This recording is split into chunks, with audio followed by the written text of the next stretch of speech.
Salve a tutti e bentornati su White One Racing. Quella che vedremo oggi è la terza parte del video dedicato alle marmitte ad espansione per motori a due tempi.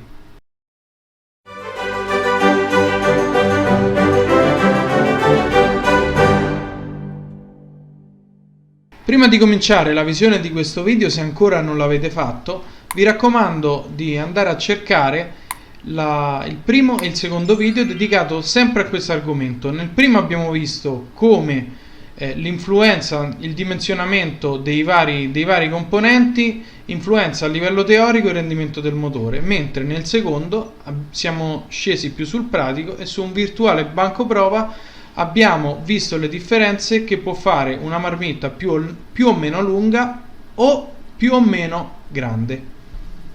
Con lo stesso metodo adottato nel secondo video andremo a simulare una rullata su un banco prova di un ipotetico motore, di un'ipotetica moto, cambiando questa volta non solo 6 marmitte come abbiamo fatto nel secondo video, ma bensì 9, avendone sempre una come riferimento.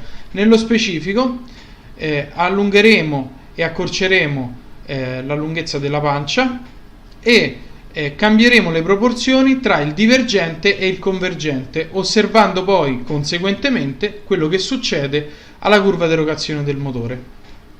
Andiamo ad analizzare le prime 3 marmitte. Ovviamente i numeri che vedete non sono giusti per quanto riguarda le proporzioni, però ho cercato di utilizzare dei numeri tondi, insomma, facendo degli aumenti del 5% per semplificare la comprensione del concetto. Allora abbiamo lo scarico 1 che ha praticamente il 60% della sua lunghezza è costituito dal divergente, il 10% dalla pancia e il 30% dal convergente. Lo scarico 2 65 10 25, lo scarico 3 70 10 20. Come potete vedere, in questo caso che è il primo che analizziamo, la pancia come lunghezza è costante, ovvero sia sempre il 10% della lunghezza totale. A cambiare è la proporzione tra il divergente e il convergente. Nel primo caso 60-30 e nel terzo caso 70-20. Il secondo scarico, come anche il quinto e l'ottavo, ci faranno da riferimento per gli altri. Ed ecco qui la nostra bancata. Cambiando le proporzioni tra il divergente e il convergente, mantenendo la medesima lunghezza della pancia, otteniamo una variazione della potenza lineare, ovvero sia più rendiamo la marmitta appuntita dalla parte del divergente e più sposteremo la curva di potenza in alto a discapito della potenza sotto. Come già spiegato nei precedenti video, una marmitta che percentualmente mostra un divergente più lungo avrà un rendimento buono, ottimo a regimi elevati, ma scarso a regimi medio-bassi. Altro giro, altra corsa, andiamo a osservare lo scarico 4, 5 e 6. Qui abbiamo cambiato la proporzione del divergente e del convergente allungando la pancia, quindi spostando in un caso mantenendo la lunghezza del divergente al 65% e nell'altro mantenendo la lunghezza del convergente al 25%. Quello che abbiamo cambiato è che in un caso abbiamo allungato la pancia verso il convergente facendolo diventare il 60% e nell'altro abbiamo allungato la pancia verso il convergente facendolo diventare il 20% della lunghezza totale. Andiamo a vedere che cosa cambia sulla curva di potenza del motore, qual è l'influenza di questa variazione. Come già abbiamo visto nei precedenti video, la lunghezza della pancia, ovvero sia il tratto a sezione costante, è molto importante perché, anche se è una parte molto semplice, determina l'istante in cui l'onda di compressione, cioè quella che si è rifratta sul cono convergente, si presenta alla luce di scarico.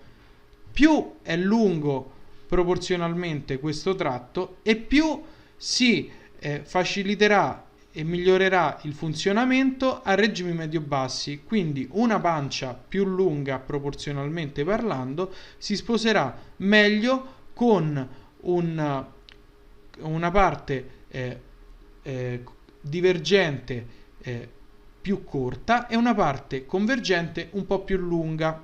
Infatti, come facilmente si evince dal grafico, che cosa succede? Che con lo scarico 4, che è 60 15 25, quindi con un tratto divergente più corto di quella di riferimento, che è la 5, e conseguentemente un convergente uguale, la potenza diminuisce di poco, di pochissimo, di 0,25 cavalli, ma si ottimizza il rendimento del motore, migliora il rendimento del motore in basso, quindi sotto agli 8000 giri il rendimento migliora. Invece con lo scarico 6 che cosa succede? Che abbiamo perso potenza.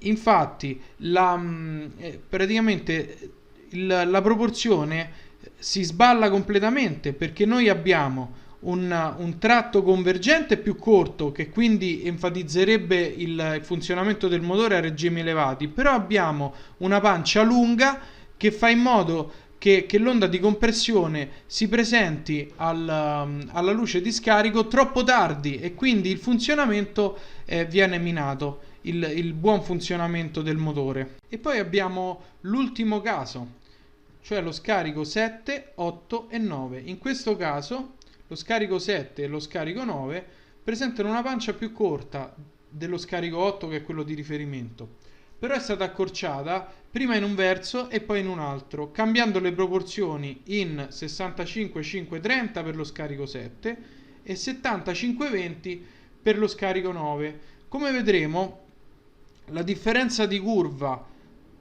tra questo caso e l'altro è molto più accentuato, perché andiamo a ottimizzare il rendimento, quindi l'aumento di prestazioni è più che lineare. Ed eccola qui la bancata degli scarichi 7, 8 e 9. Come potete vedere, come vi avevo annunciato, il rendimento cambia in maniera più che lineare. Nel primo caso, cioè lo scarico 7, la potenza cala abbastanza, di un cavallo, e nello scarico 9 aumenta più di un cavallo, aumenta 1,5 cavalli, per lo stesso motivo per cui nel caso precedente poi la potenza precipitava, ovvero sia, siccome che lo scarico 9 ha un divergente più lungo e una pancia più corta, si accordano le due cose e migliorano sensibilmente il riempimento ai regimi elevati, e questo provoca un miglioramento della potenza notevole. Ovviamente comunque qualcosa si paga sempre ai regimi più bassi. Quello che vorrei sottolineare è, sicuramente l'avrete notato, che in tutti i casi che abbiamo visto, in tutte e 9 le marmitte, il regime d'accordo è sempre a 10.000 giri. Ovviamente questo è soltanto uno studio teorico, perché poi in pratica ci potrebbero essere delle piccole variazioni sul regime di accordo e di potenza massima di queste marmitte diverse. Però io ho messo lo stesso per sottolineare e farvi capire che il regime di accordo, il regime di potenza massima della marmitta è determinato solo dalla sua lunghezza, e siccome che la lunghezza in tutti i casi è rimasta di 850 mm, la potenza massima la troviamo sempre a 10.000 giri in tutti i casi. Vorrei concludere il video facendo una doverosa precisazione. I concetti trasmessi in questi video, in questi 3 fatti finora, riguardanti le marmitte, non dovete prenderli come valori assoluti. Sì, lo sono in teoria, però poi ci sono innumerevoli fattori che possono far variare il funzionamento di un'espansione su un motore. Ad esempio la sua forma. Noi abbiamo fatto uno studio su una marmitta lineare, ma nella realtà una marmitta lineare così non esiste. Poi c'è anche un'altra cosa, la raffinatezza dei pezzi che noi andiamo a realizzare, perché finora abbiamo ragionato prendendo in esame il divergente fatto in un sol pezzo, ma non esiste una marmitta con un divergente lineare in un sol pezzo. Infatti l'andamento del divergente è iperbolico, mentre quello del convergente deve essere parabolico, ovviamente a chiudere. Quindi tutti questi fattori insieme possono determinare differenze anche molto rilevanti del funzionamento della marmitta. Quello che però ci tengo assolutamente a precisare è che questa bussola la potete tenere presente non tanto per trovare la marmitta giusta, che forse non esiste, ma piuttosto quella meno sbagliata. Per oggi è tutto, vi saluto e vi do appuntamento al prossimo video. Se ti è piaciuto il video, lascia un like e condividilo con i tuoi amici. E ricorda, White War Racing non è un'officina, ma un'associazione sportiva dilettantistica che prepara motori solo a fini sportivi e solo ai propri associati.